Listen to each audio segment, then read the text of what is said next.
What's up, everybody? And welcome to another episode of The Endzone. It's your boy, Craig. Your boy, Ace. And we're here for another week to bring you the football news. The only actual update we have is Ezekiel Elliott met with the NFL to discuss his altercation in Vegas where he got into like an argument with his friend and get arrested. No, that was the bouncer. Yeah, he pushed a bouncer. Yeah, he pushed a bouncer, security guard. Didn't get arrested. No charges were filed. But he does make an apology to the fans.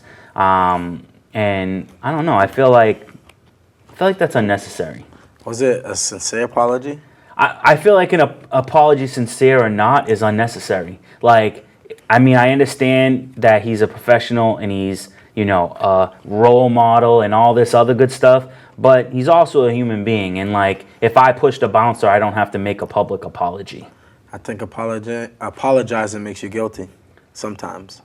True. Depending on the situation. But I feel like maybe it also says that you're afraid that if you don't apologize, that the NFL is going to give you a big suspension and say that you're a hothead and this, that, and the other thing. And if you apologize, he feels remorse because he got into an argument like a human being. Yep. And I think that's a problem. Is sometimes NFL players don't do things like Kareem Hunt. He apologized. His apology seems sincere. Whether or not I cared about his apology because of what he did is irrelevant, my personal opinion. But he apologized and he was sincere, and he apologized because he wanted to keep his job and because he felt bad about what he did. Ezekiel Elliott, I feel like he's apologizing because he thinks that even a small incident like this can get him suspended. Yep. So he's like, I'll apologize, and maybe they won't try and just punish me again.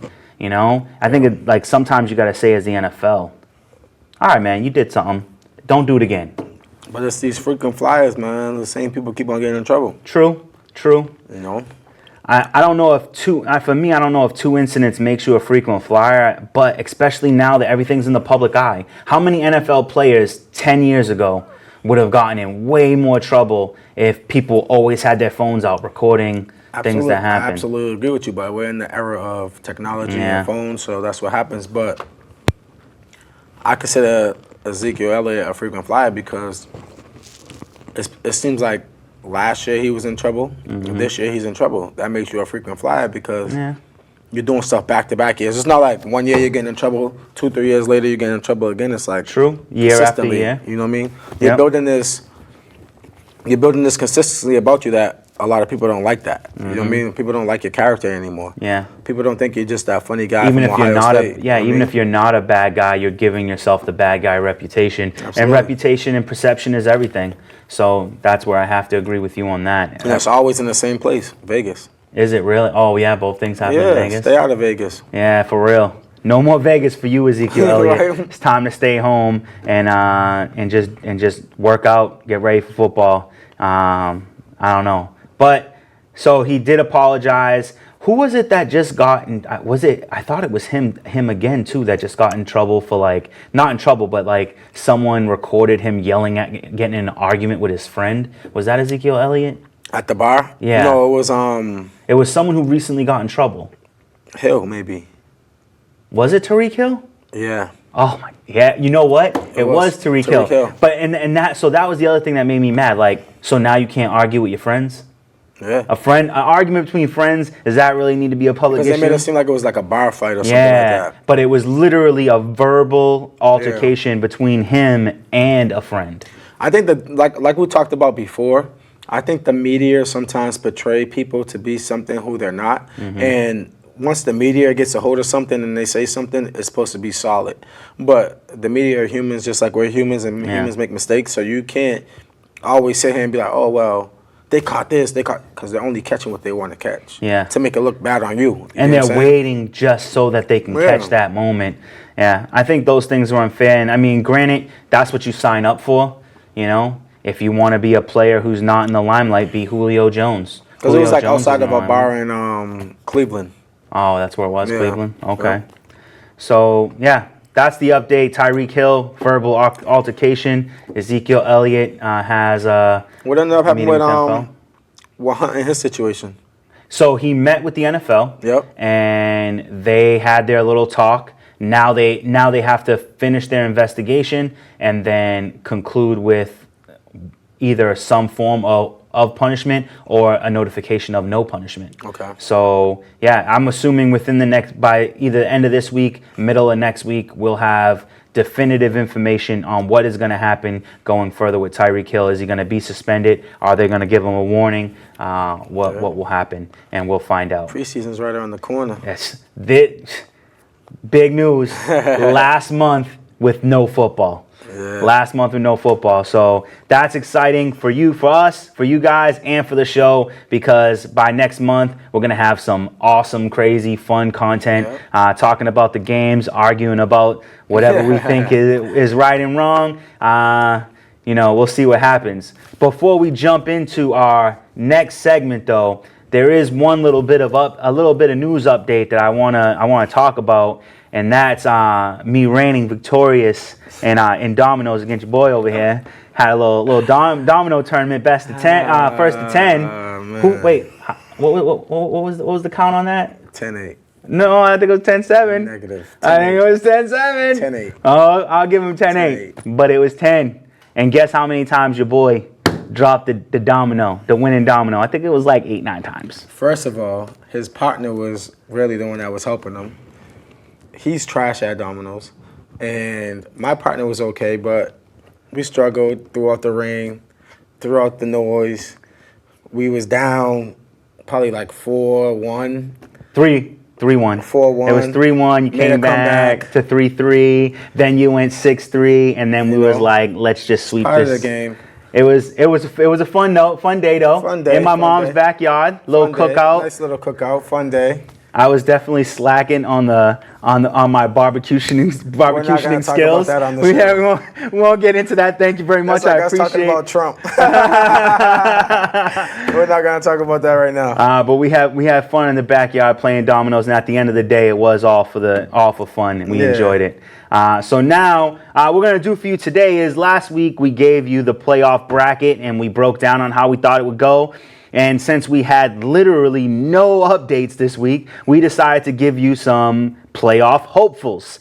We both chose 5 teams that we believe have potential to make a slide in to the playoffs this season.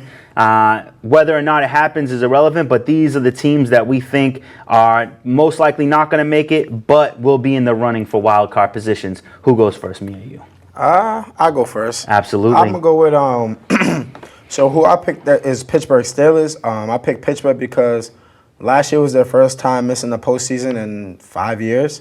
And they missed it by 1 game. Mm-hmm. The 1 game that Juju choked. Yeah. That everybody didn't like that AB said Juju choked, but Juju choked. And so they missed it. But fast forward to this season, 2019 season, they play Pats week 1. Yeah. I think they're going to get destroyed in week 1. And that's how I feel. They got 7 other games against playoff teams that was in the playoffs last season in 2018. Oh, wow. So that's going to be tough. They got no Brown, no Bell, and their defense that needs a little bit of help in the linebacker and cornerback position. I think it's tough. But you never want to count the Pittsburgh Steelers out because of their coaching. Mike Tomlinson's a great coach over there. But think about it. On offense, they got James Conner. Yep. They got Dante Metcalf. No. Dante Moncrief. Yeah, Moncrief. Moncrief. Yeah. I thought, I didn't think I know if you was going to mention him or not. I had him in my head. I was going to pull the trigger on that guy. And Juju. Yes. That's it. And they got James Washington too, the slot receiver. You know, That's far reach. It is a far reach, but he could develop. You know, he might have to step up.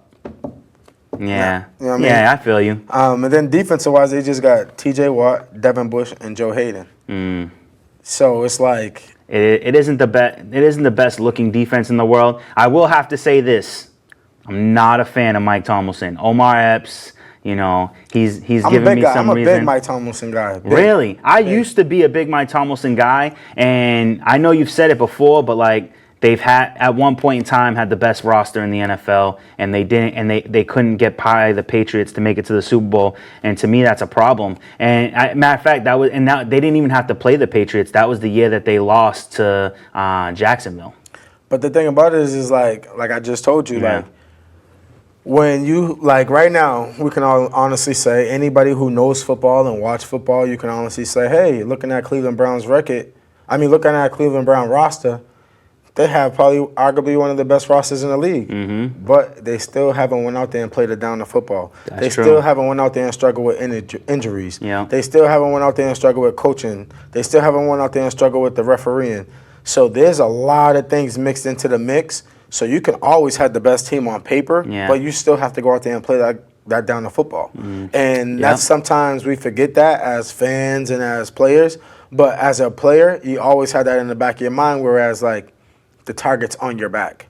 That year, Pittsburgh put a target on their back, and everybody in the NFL was at them, ready to. Yeah, they played them harder than they played other teams because of the level of the roster. And I also want to say in the defense of not the individuals, but as Pittsburgh as a whole, is like you got a lot of big personalities on that team. There was a lot of like things going on behind the scenes that might have contributed to not getting the best level of play out of each player. And we saw that especially between Antonio Brown and Ben Roethlisberger. So the turmoil there could have affected, that one poisonous seed can ruin the whole bunch. So maybe that had something to do with it. So my projection for Pittsburgh this year, I like them to go like about an 8-8. 8-8. Yeah. I don't hate that prediction. Yeah. I don't hate they go that 8-8. Okay. You know? All right. Well, for my first selection, and I don't like to say this. He knows I don't like to say this. Anybody who knows me knows I don't like to say this. But I had to go with the New York Jets. Now, most of it is because of, like how you like to say, is how they look on paper.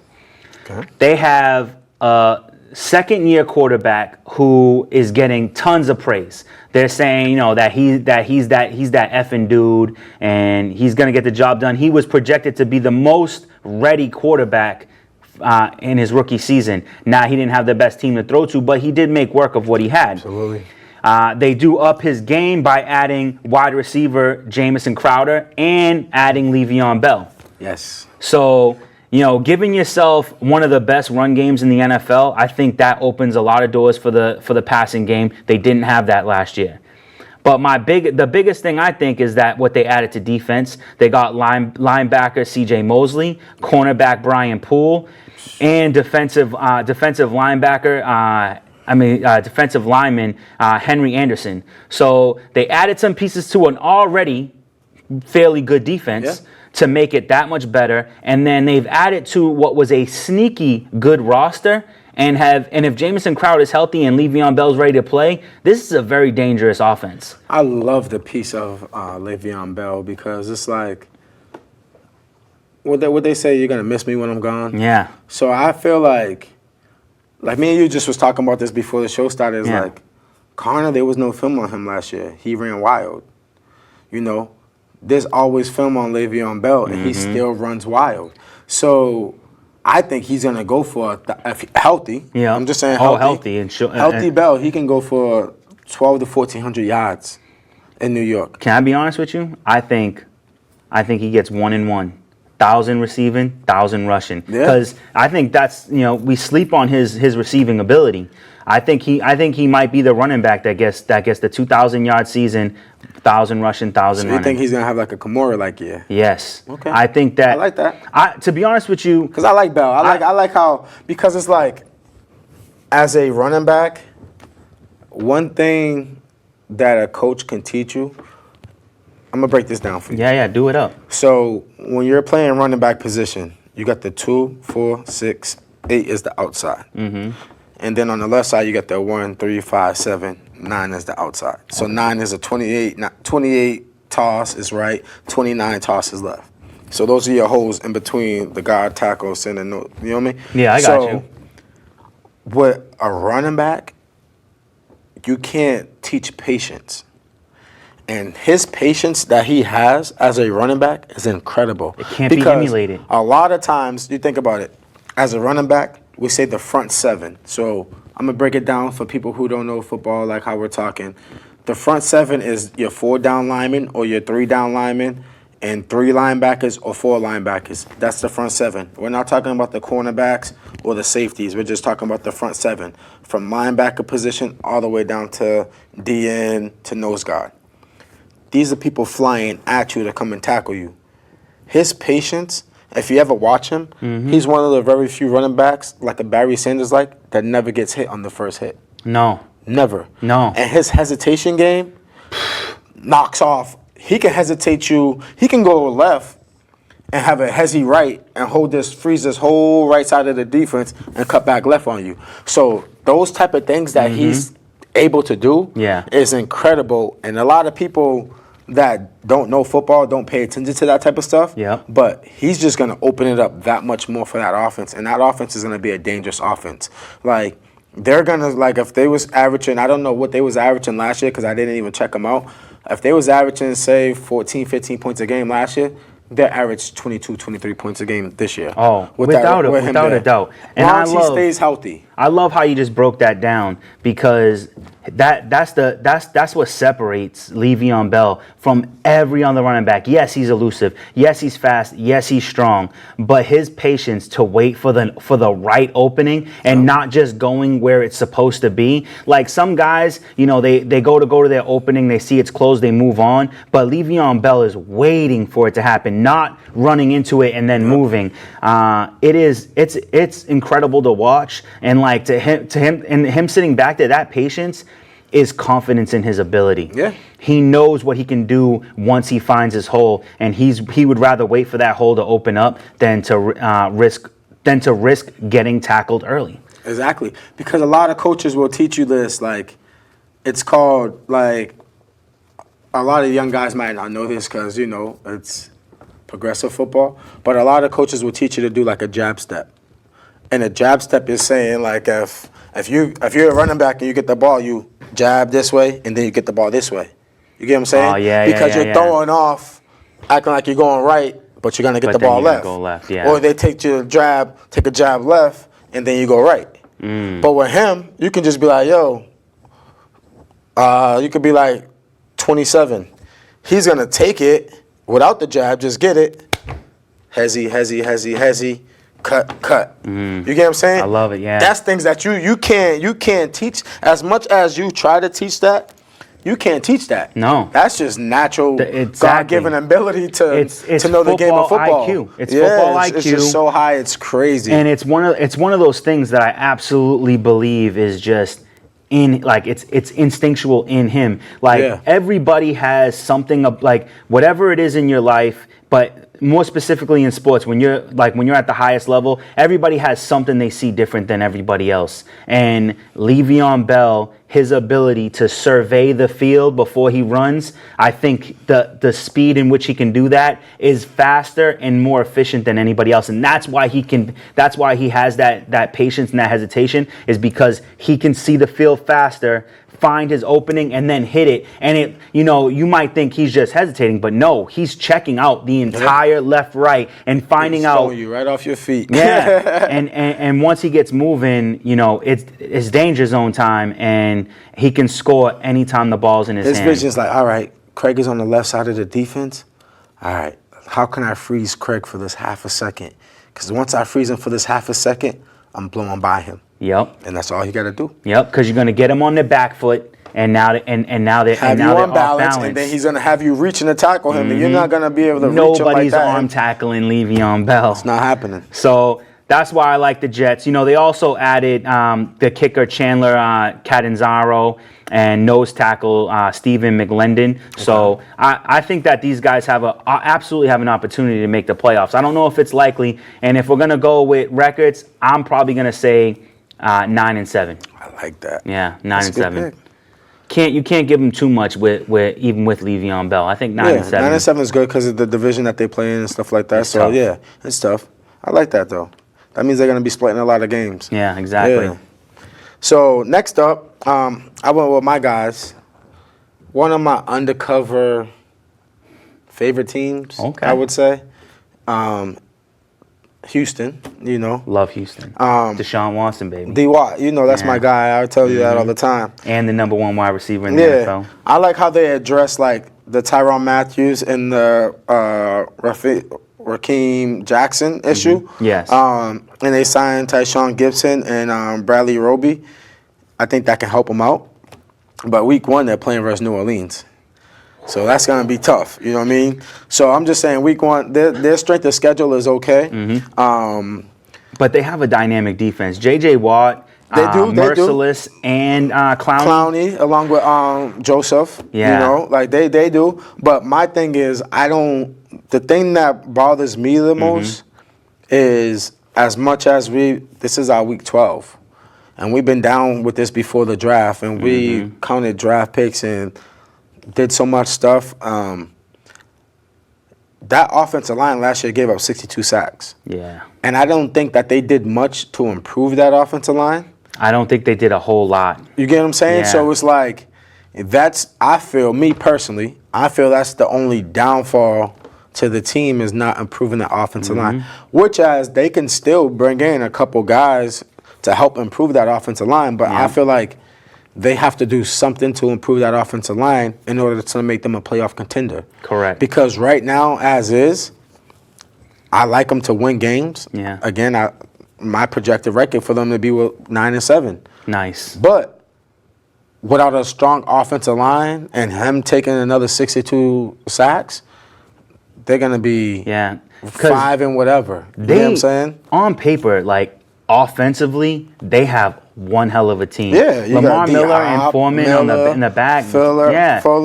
And what's that other wide receiver? Cootie Yeah. is nasty. Like they have a squad and they have I gotta say at least a top 5 quarterback. Potential. And I just can't it's that offensive line. The offensive line holds them up. And if they don't either get the coaching, I want to say. You have these guys, they're NFL quality offensive linemen. It's got to be improper coaching. Yes and no, because it's like that offensive line over there. They went through a lot of injuries last year too. They did. Yep. And so you really can't really blame injuries on coaching. That's but true. At the end of the day, I feel as though watching them, they're always prepared. They if you watch a lot of because I got the NFL Network package and I watch. So watching them guys day in and day out, because I watch them a lot. Yeah. They don't lose by a lot of points. No. They're in every game that they play in. Yep. It's sad losses. You get what I'm saying? It's hard losses. Almost a heartbreaking loss. Yeah. I agree. Always tough. So I think if they can get over that hump and really let D. Watt be comfortable in the pocket, because you can tell he's definitely not comfortable in the pocket. You can't be. Yeah, ever since he got hurt, he hasn't really been comfortable in the pocket. But if you bring in another lineman or two and help him be comfortable in the pocket, it's gonna go to D. Watt at Clemson all over again. Exactly. He got the speed. He got the speed to get out the pocket. He got the speed with the receivers. He got one of the best receivers, the best receiver in the game with the best hands. Yeah. You get what I'm saying? I love how you had to throw in the best hands. Yeah, you know that. Well, he's number 2. I'll give his hands number 2 because you already know who I always will go with number 1. Who's number 1? My guy in Arizona. You can't. Yeah, Larry Fitz. I would never go against the OG. Yeah, you always got to say Fitz. Fitz is definitely have the best hands in the best hands in maybe even the history of the NFL. But I think that if they can get their stuff together and they can get this offensive line, they're not just fighting for a wild card spot. They might be fighting for number 1 in the division. It could be. There's potential for that if they can get their stuff together. So we'll see what happens. My number 2 pick is one of my favorite teams, and last year I was really upset with the way they played, is the Jacksonville Jaguars. I mean, the addition of Nick Foles is boom or bust. If Nick Foles, if they can do the run pass option, that's the way he plays. He plays with the run pass option. He's really good at that. He's perfected it. If they run those type of plays, Nick Foles can be the quarterback that they need. They have that. They've made adjustments in the offensive line by drafting Jawan Taylor, so they're bulking up their offensive line. You have one of the best running backs in the NFL in Leonard Fournette. I think he has healthy Fournette. I don't think he's even scratched the surface of how well he can play behind a good offensive line. They added Chris Conley, and then they added, my boy, the guy who is low on the totem pole, but I love it very much, is Terrell Pryor. If he's 100%, he is a very athletic, very high level wide receiver. And then they added offensive lineman Cedric Ogbui. I don't know if that's how you say it. They got tight end Jeff Swam from Dallas, and then the edge rusher Josh Allen. Like they brought this defense Josh back. Allen. Oh, love Josh He's Allen. badass. They brought this defense back to a scary level, and they've added everything they need on offense. This team, once again, they're in the same division: Indianapolis, Titans, Texans, and Jacksonville. That's a dangerous division. Yeah. Like whoever wins this division is like you're playing hard. Like the Patriots, I love my Patriots, but we're not in the toughest division. I think that's the toughest division right now. It could right now on paper it is absolutely the toughest division in the NFL. I think the next closest would be Kansas City, LA, Raiders, and Broncos. That's like another tough division. Yep. So I really love what they did with this team. And like I said, if Nick Foles can do what he did in the final weeks of his games in Philly, if he can do that for an entire season and prove why he was originally drafted as a starting quarterback, Jacksonville can be dangerous. I'm gonna tell you this. Yes. I love watching Leonard Fournette at LSU. Mm-hmm. But I feel as though he still haven't lived to his full potential in the NFL. No. And, like, I'm telling you, bro, like, when I used to watch him at LSU, I always used to be like, yo, he's going to break all Adrian Peterson records. You know what? Because he's so AP-like. He is AP-like. But I think he takes a lot of more those powerful. Hits. Yes, but the thing is, the thing that AP was good at was he was a big back. But he knew not to take those little hits because those little hits add up to be a big hit, and it takes a toll on your body. And AP knew, I got to use my breakaway speed because they think I'm just big and slow, but in reality, I'm running a 4.4. Yeah. So you're not catching me. You're not hawking me.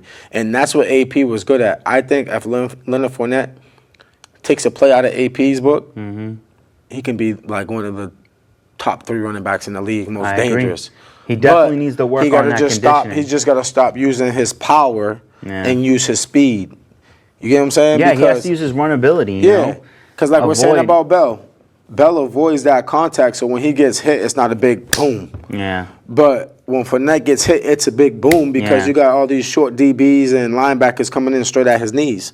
And then he'll be out again. And repetitive hits you turn into just one really big Sometimes hit. you got to be able to run to the outside and use your stiff arm. Yep. Get them off you. And some of that might be on the playbook, you know, like maybe they need to make more plays to save him. And I think you would want that. But here's what I'm about to say. Yeah. I totally agree with you. But from what you just said, how you started off your segment about them, if they go to the RPO, that's helping him.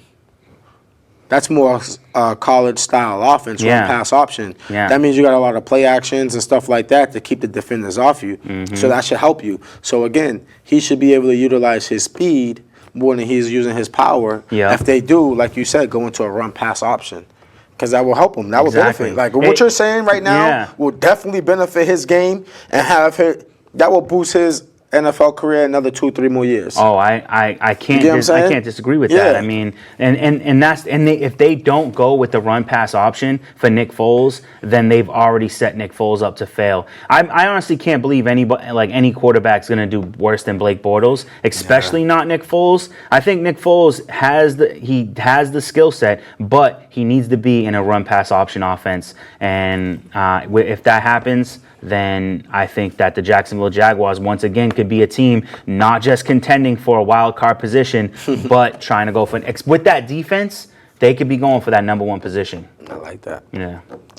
So next up, and what would you give them the Oh, with their record, I'm gonna say 10-6. Ooh. I think 10-6. I do think because I think right now Indianapolis is looking at like 12-4. Okay. So I think they're 10-6 if they can stop Indy and they get 2 wins over Indy and get that record up a little bit higher than 10-6 or keep Indy down to 10-6, they can take it. That's interesting. But yeah, 10-6 is where I have them right now. So next up, I went with Tennessee Titans, a team from that division. Yes. Every team in that division. I had what's crazy is they was a playoff team all the way up until week 17 and blew it on the last week. So you can't. I would say like people at home, you're forgetting what we're talking about. In case you're forgetting what we're talking about. Teams that we think that may not make the playoffs, but still have a chance to make the playoffs. Just in case if you're not understanding what we're doing here. Yeah. So Tennessee was a team that was, again, like we could say New Orleans is one player away from making the Super Bowl. They was one player away from making the playoffs. Yeah. And what kills them is Marcus Mariota for how I feel. Because he's injury prone. Yes. But 100%. I love what they did in bringing in Ryan Tannehill. Because Ryan Tannehill's no scrap. We talk about him all the time. Like, that boy got a gun, but we don't trust him. No. We both agree we don't trust him to be a starter in the league. Exactly. But we expect him to be a backup in the league, which he's on the perfect team to do that. At 100% with the perfect coaching, too. Yep. Because I like the coaches over there. I do, too. So, but the hardest thing is they only averaged 19 points a game last year. Wow, really? That's low. And they're coming with a new offensive coordinator, Arthur Smith. Arthur Smith is a long-time NFL guy. He's been around the league a long time. But at the end of the day, it's like this OC going to have to put up fireworks. And like we're saying, with a lot of these, this is what people feel to realize. All right, give you a little brief history a little bit. Yeah. We'll back it up a little bit. Let's do it. So, let's say back in the 90s, it was all about I formation, wing T a little bit, those type of offenses, whereas like stack I. Yeah. And then you have wing T, which is one running back and two wing guys. Okay. Yeah. Or power I formation with two running backs in the backfield and a fullback. Tight formations. And then here comes along the spread. Oh, let's spread them out. Then they started running. Then a lot of teams, like probably in the early 2000s, started doing spread. They spread you out, pass the ball, do dump passes, do this, do that. Then they went from spread to 5 wide. Now I'm going to really spread you out and have that linebacker cover this slot receiver because 9 times out of 10, this linebacker can't cover the slot receiver. So they started doing things like that. People like the Patriots. They go double tight end with the spread. Whereas they're going to spread you out, but they're going to utilize that tight end to get that tight end to have a linebacker cover them because 9 times out of 10, that linebacker can't cover that tight end. And if you put a DB, if you move a cornerback or you put in another cornerback in on that tight end, they're just going to use that tight end as a decoy and have a tight end come across and do a lot of crossing routes.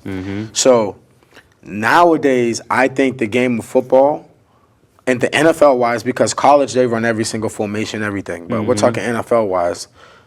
It evolved into, like you said, RPO, run-pass option. And I think if you put Mariota into a run-pass option, let's explain that to them. Tell them, just for anybody who doesn't know what a run-pass option is. A run-pass option, RPO, is whereas you could hand the ball off, boom, to a running back, let him run. That's a run option. Pass option is you hand it off, but you pull it out and you throw it. Or you can do different type of plays where it's just play action and dump it off. It's all about freezing the DNs. Yeah. So if you see that, so as a quarterback, and if Craig's on my right-hand side and I'm at quarterback, I'm watching Craig on the left side play DN. So if I go like this and Craig comes up the field, I'm handing it off because now you're already in the backfield. I'm handing it off, and that's a 5-yard gain. Yeah. But if I go like this and I see Craig freeze, I'm play action in it, and 9 times out of 10, Craig is going to try to tackle the running back here, and I'm going to pass it quick. Yep. So that's a run-pass option. 5-yard dump. 5-yard dump. And if I'm getting 2nd and 5 all day, I'll take that in football. And anytime you get that 5-yard pass, though, you're looking at a potential yards after the catch, and that's dangerous too. That 2nd and 5 will turn in 3rd and 2, and then on 3rd and 2, you can run any play in your playbook, depending on what part of the field you're on. So with a lot of these young quarterbacks, because Mariota's still a young quarterback, I think the run-pass option is the best thing for them because a lot of young quarterbacks that come in, like we'll call it Michael Vick, like that got speed and wants to run the ball and stuff like that, and still have a strong arm. They thinking, all right, let me use my feet. Little do they know, you got Craig over here, 375, 350, 400, but he running a 4.5, 4.6.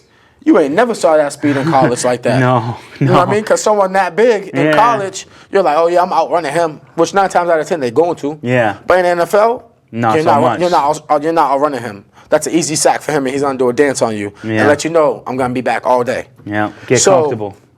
Run pass option where you can you can hand it, boom, let him go, hand it, fake it, throw it. That gives you a lot of options to not get hit as a quarterback. Yep. And that's a lot of the coaches, a lot of the young quarterbacks nowadays come from that playing style. Whereas they sat back in the shotgun and just threw the ball. But a lot of times, any coach that runs shotgun nowadays, they have a run pass option with it. Exactly. You know what I mean? Just to freeze up the defense. The one thing I like Mariota's doing though is he's bulking up. As he should, because he's been taking a lot of hits. So that's one good thing that he could be increasing his durability by bulking up. It will slow him down, but make him more durable and maybe give him more time to pass the ball. Yeah. So. And I like Mariota. I do. I just think that he has not played up to his potential. No, he's another one. I also do think that, like, you know, he is limited in the fact that I feel like he hasn't had a strong wide receiver core in a while. But the history in Tennessee is this. Tennessee, we know Tennessee has a strong tight end history. Yes. You know, they have their Walker. Exactly. So their tight end history is bigger than their wide receiver history, but their wide receivers no scrubs. They don't have Odell or Jarvis or Julio, nothing like that, but they have decent enough receivers to do the job. Well, let's not forget there was only one play out from the playoffs last year. True. And they have now they have Corey Davis in his third year. They just got Adam Humphries, which is a huge pickup. Yep. And then they drafted arguably, I know you believe, at least that A.J. Brown, the best wide receiver in the draft. That's my guy. Yeah. So you've added some pieces. Derrick Henry looked good at the end of the season. Facts.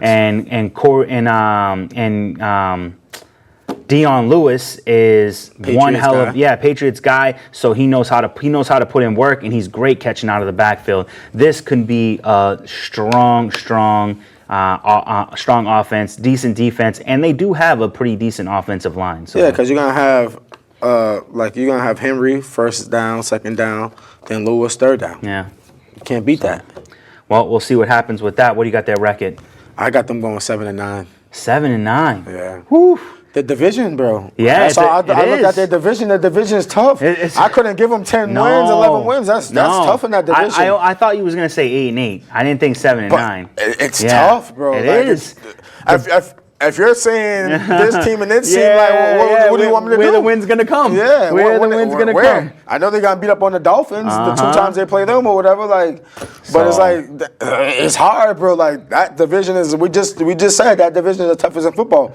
Someone gotta take losses. The wins and losses it's gonna be tough. It's up in the air, man. Like that's a scary division, man. I couldn't be like 9. They're like I gotta be realistic. You gotta be realistic. 7-9 does make sense. For me, number 3 is going to be the Oakland Raiders. And you know what? At first, I was just trying to, like, pick a team. But then as I was researching it, like, they're scary good. If you haven't been paying attention, let's talk about the number one reason why, and that's Antonio Brown. Yep. Because anytime Antonio Brown's on your team, you've instantly elevated. Did you see anything with them in the... Have you saw anything like on YouTube or anything with him and Carr? No. Yeah. Go home and watch it. All right. Look it up, like Derek Carr mic'd up and Antonio Brown mic'd up. Yeah. Okay. So you heard that here. Antonio Brown and Derek Carr mic'd up. Check it out. Yeah. But getting Antonio Brown was the best move that they could have made this season. I thought that was genius of Gruden to grab him. But then they draft Josh Jacobs at running back. And this kid comes in, supposed to be a backup. Isaiah Crowell goes down for the season. Now he steps in, and he's going to get his touches behind one of the best offensive lines in the NFL. So now you go from having an okay run game in Isaiah Crowell to what could possibly be a Rookie of the Year run game with Antonio Brown to open up that run game. They also go and they nab Terrell Williams from the Chargers. Now, he's kind of a one-trick pony. He's going downfield. If he gets open, you got a nice long pass going. He's not going to be really getting much separation. Yeah. The thing about him, he's working with AB now. That's true. So just to keep that in mind. Yeah. When you have not to cut you off. Well, but he did have Keenan Allen though. Yeah. Yeah, but it's not the same. AB's 1-2 punch compared Yeah. to AB and my guy. Yeah, You know, I I would feel never you. put AB over my guy D Hop, but that's 1-2 right there, Yeah. neck to neck. Exactly. But when you have a player that elusive like AB, Mm-hmm. AB's more like a coach out there. So when you see him do a route like pa pa pa, as a receiver, you're like, oh, bro, Yep. we staying out the practice for a couple minutes. Like, you Oh. gotta teach me what you just did. Exactly. So and he's Terrell gonna have, I Williams think- is gonna kind of take over. Like he's gonna kind of act as a juju. Yeah, so I think he's gonna have a lot more in his caliber. Like in the team that he was playing with, Mm-hmm. he had to do what he was doing. But now, with him playing with AB, he's gonna have a lot more in his caliber. Yeah. Because And the coverage is gonna be weaker on him than it Yep. was when he was in. he already got burners.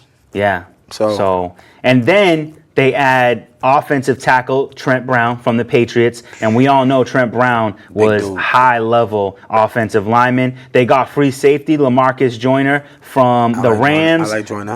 That's a really good addition. The next addition isn't that notable, but it is a good addition in the linebacker position from Cincinnati. They got Vontae Burfict. He is a veteran, and at the very least, he's going to help develop the defensive backs.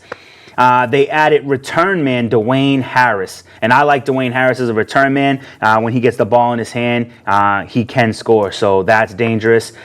They did get tight end help with Luke Wilson, not the highest level once again, but they had to replace the loss of Jared Cook, and Luke Wilson is not a replacement for Jared Cook, but he is a veteran tight end. Yeah. What I did like that I didn't even realize at first was that they stole Ryan Grant from Indianapolis, and he's a slot receiver. He's not a big name that you're gonna recognize, but when they were hurting for wide receivers and T.Y. Hilton was out for a few weeks, Ryan Grant stepped in and he made some plays. So now you have him as like a third, fourth wide receiver. Then they got my other guy over there too, man. Roberts? No, a receiver. They drafted him, Hunter Winfrey. Oh, Clemson. yeah. Come on, baby, don't leave out my Clemson I mean, boys. he was a lower pick. I only went with their top 3 picks. The first I know, round but picks. he's like an Edelman type. Oh, is he? He's a small boy. Okay.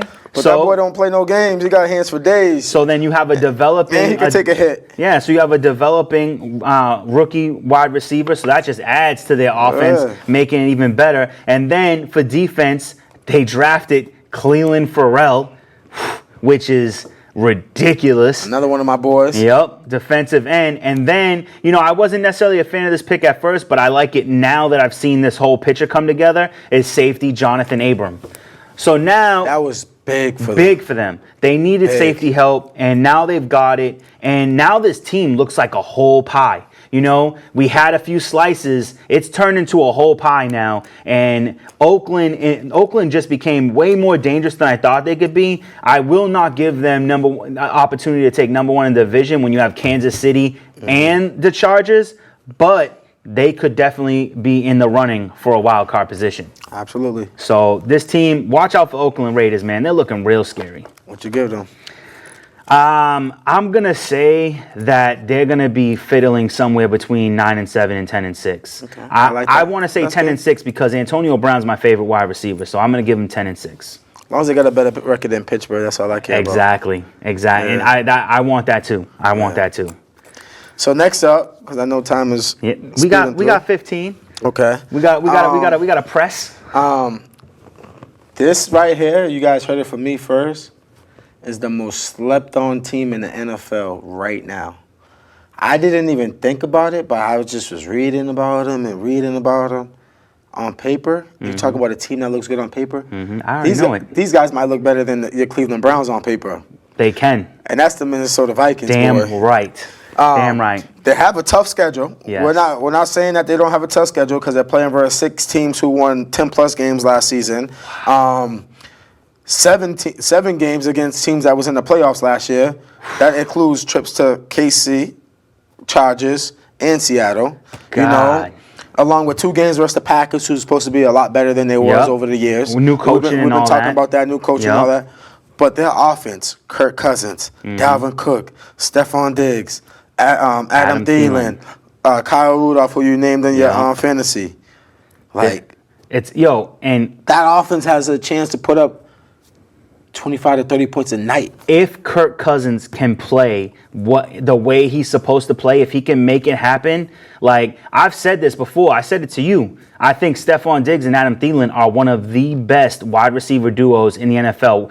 Thielen is definitely a target beast, and Diggs can go deep, man. These guys are hard to cover. Only thing that I would say about them is their strength in their schedule is tough. Yeah, Like they have a tough schedule, you know. And that's rough. You know, and another thing that comes along with a tough schedule is getting beaten down. Yeah. You know, you can win all 7 of those games, but when you get to the end of that season, now everybody's beaten down. They've been playing the best football they can, and it could be rough. But I love Minnesota Vikings, man. But as much as I like them on paper and stuff like that, I got them projected to go 9-7. I think that is fair. I think that's a fair assessment of their season because, one, you said, like they said, they have a tough schedule. And to be honest with you, as a person who was at one point a fan of Kirk Cousins, like he hasn't proven it to me yet. He hasn't shown me that he's worthy of his contract and a quarterback who can bring his team to the playoffs. Because how does a quarterback like Case Keenum take this team to the playoffs, and then you come in and you can't make that happen? You're supposed to be a top 5, top 10 quarterback, and you have one of the best offenses in the NFL. I'll give you the benefit of the doubt that your best running back got hurt in the beginning of the season. Yeah. That's another problem for them is Dalvin Cook staying healthy. Yeah, I was going to say that. He got to stay healthy. If he can stay healthy, that's the biggest question mark. If Dalvin Cook stays healthy for this whole season, Minnesota Vikings could win their division.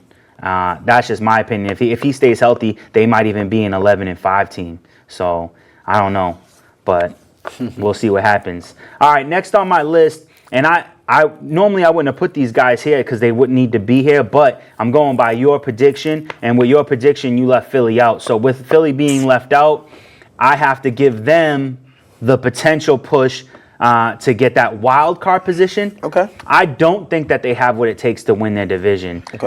You have the Cowboys. I totally agree. Yeah, you have the Cowboys in that division. Granted, you have Washington and the Giants who are gonna lose the division. So it's only a fight between two teams, but Dallas is just too strong this season. I think that's the weakest division in football right now. Oh, yes. Nope. After I thought about it for that 1 second, because in my head the team I thought of was Tampa Bay, but then I'm like Atlanta, Carolina, the Saints. No, weakest division in the NFL. Because you got to think about it, you got Eli over there, who knows what's going to happen with him, and if he do go down, then they got a rookie quarterback. Yep. And then Washington, they got a QB battle over there, and no real wide receivers, exactly. Just a bunch of That's why I keep saying average your man guys. should just sit out this year. He should. He definitely should sit out this year, or say like, if you guys want me to play, you need to go and grab some of that veteran help. You know, because I mean, Des Bryant and there's still guys you can get. Yeah, there's still guys you can get. Kelvin Benjamin that can add to that team. But with that being said, I got Philly. The reason why I like Philly, they added Jordan Howard. Now, my problem with that is Philly has never done well with running backs. They got DeMarco Murray. He went from the best running back in the NFL to one of the worst. They got LaShawn McCoy was the last time they had a good running back there. That when they had him, he was playing well. Yeah, they didn't, which is why he dipped out. Yeah. And then you have Jay Ajayi, who comes in off of an amazing season with Miami, comes into Philly and is like somewhat of a dud. You know, he came in at the end of the season and did good, and then the next season he was an absolute dud, not even worthy of a draft pick. But they stole defensive tackle Malik Jackson from Jacksonville. That, to me, was a huge pickup. That's a big pickup. Defensive end Vinny Curry from Tampa Bay. Decent pickup. But they drafted offensive tackle Andre Dillard. And when we were talking about him in the draft, that was a good pick, in my opinion. They also got running back Miles Sanders, and they have the wide receiver J.J. Arcega-Whiteside. And this is a fully loaded offense. And they got Deshaun Jackson back. I mean, you got you got at least six Jack's people who my can guy. catch the ball. D. Jackson, man, is still one of the fastest guys in the NFL catching the ball. So this is a dangerous offense and a pretty dangerous defense as well. You know, you have what's his name, Fletcher Cox. I mean, one of the most dangerous defensive linemen. What you got on for the record? For the record, I'm gonna be generous and say 10-6, but in my mind, if I'm being honest, I'm gonna say 9-7. I was about to say I want honesty, not generosity. The generosity would be 10-6, but honesty, I gotta say they're gonna be 9-7. And if Carson Wentz goes down, I'm saying 8-8.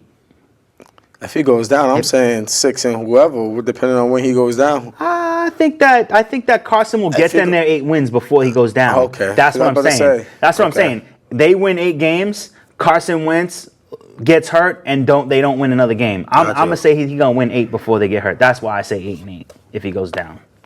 So that's my picks. What you got for what's that last pick looking like? My last pick, right? Yes, I'm excited. I love these guys. I love them. I love them. I love them.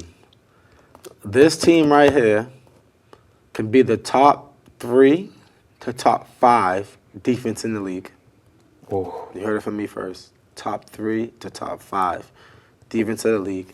And if my man Killer comes back with that shoulder 110%, oh, they're going to be in for a rude awakening. and so you know what though? My Before team is you jump into Carolina. that, I like their backup, Will Greer. Rookie. Oh, yeah, Will Greer's nice. Yeah, He's West Virginia accurate, guy. Yeah, accurate. yeah. I think he can come in and just be simple. You know? Yeah, but you can't put nobody over Cam. Cam is a reigning MVP. You know what I mean? Yo, he's a phenom. He's a phenom. You know what I like about Cam? He had all the young kids going like this. Yeah.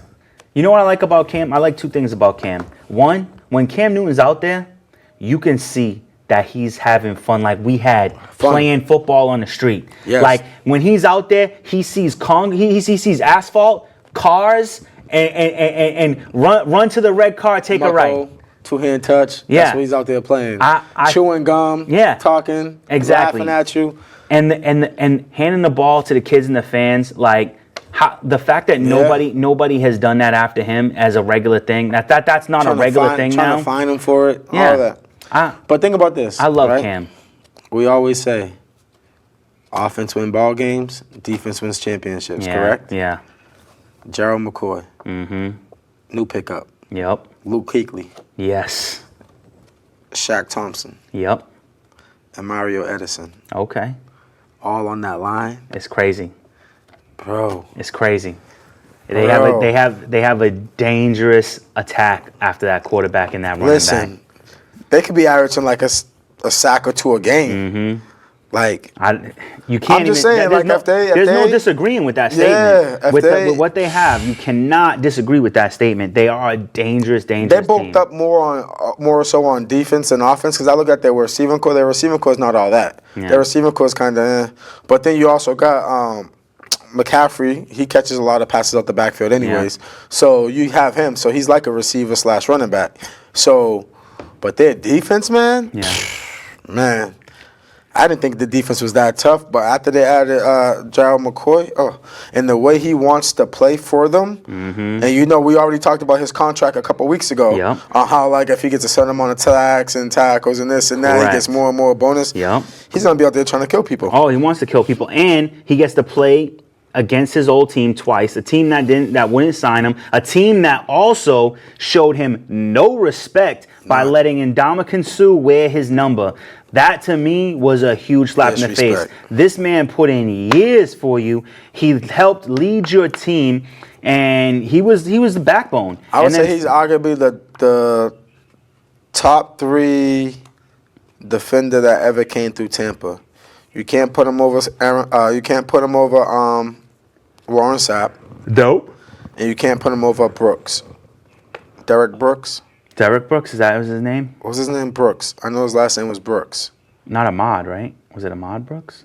He played with Warren Sapp. Well, them two used to eat. Yeah. Yeah. Kind of like the Luke Kuechly and Thomas Davis combination. All right, well, wait, you have more to say about that, right? Nah. Oh, you good? I mean, I like Carolina. I do like that they got Chris Hogan. And Christian McCaffrey is an animal. He's going to put up Calvin Kamara numbers this year. So I agree with you on that. With my last pick, I struggled with this one. I had 3 teams in mind. My first team was the Bengals. I was thinking about them, but when I was looking into what additions they made, they really didn't make any moves. Yeah, you got A.J. Green and Tyler Boyd. You got Joe Mixon, but I don't really like Andy Dalton, and for some reason I feel like they're not going to make the playoffs, especially since they're in a really strong division. Then I was looking at, even though you said them, you put them in the playoffs, I'm not 100% certain, so I was thinking about the Seahawks, and then I was like, nah, I'm going to leave the Seahawks alone because I actually went in and I looked more at the Seahawks, and offensively, they were a lot scarier than I gave them credit for. Seahawks are a lot scarier than I gave them credit for. They got running backs for days. They can go through them like butter. Derek Brooks. Because he played with John Lynch and yeah. Okay. But so they got a stable of running backs. So if one goes down, they got another one ready to go. And I'm talking about starting level running backs. Then they have a lot of wide receiver help, like guys they drafted that have high potential. So they actually are looking pretty good in the wide receiver core. So I don't want to go with Seattle. I want to go with the team that you knocked out of the playoffs, and that's the St. Louis Rams. And just to be simple about this, if Todd Gurley is healthy, they're going to make the playoffs. If he's not, they're going to not only make the playoffs, they're going to win their division. But if he's not healthy, I still think that they have a potential for that wild card position. I mean, they have one of the best trios in football. They have Brandon Cooks, Cooper Kupp, and they have Robert Woods. That's a dangerous combination at wide receiver. And Jared Goff, I've said this before to you. I believe Jared Goff and Sean McVay are the new Tom Brady and Bill Belichick. I think that's a very early prediction for me, but nobody thought Tom Brady and Bill Belichick were going to be Tom Brady and Bill Belichick when they first started out. Too early, brother. It may be too early, but in Jared Goff's second season, he made it to the Super Bowl. And, that says a lot. Goff might not even have a healthy running back.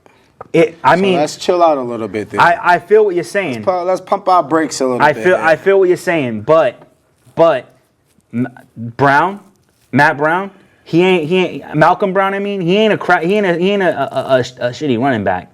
The running back that they drafted, he's nothing to sneeze at either. So they do have two guys who can come in and fill the run game as good as maybe C.J. Anderson did. C.J. Anderson came in and did well. Let's backtrack a little bit. Yeah. Who's in the division? You have the Seahawks. That's number one overall. But then you have the 49ers. That's not scary. We haven't talked about them. We should be talking about them next week. You know what? Let's look into them next week because I do take that back. They're a little bit better than what we think they are. If Garoppolo's healthy, they're scary. They're very scary. And then you have Arizona.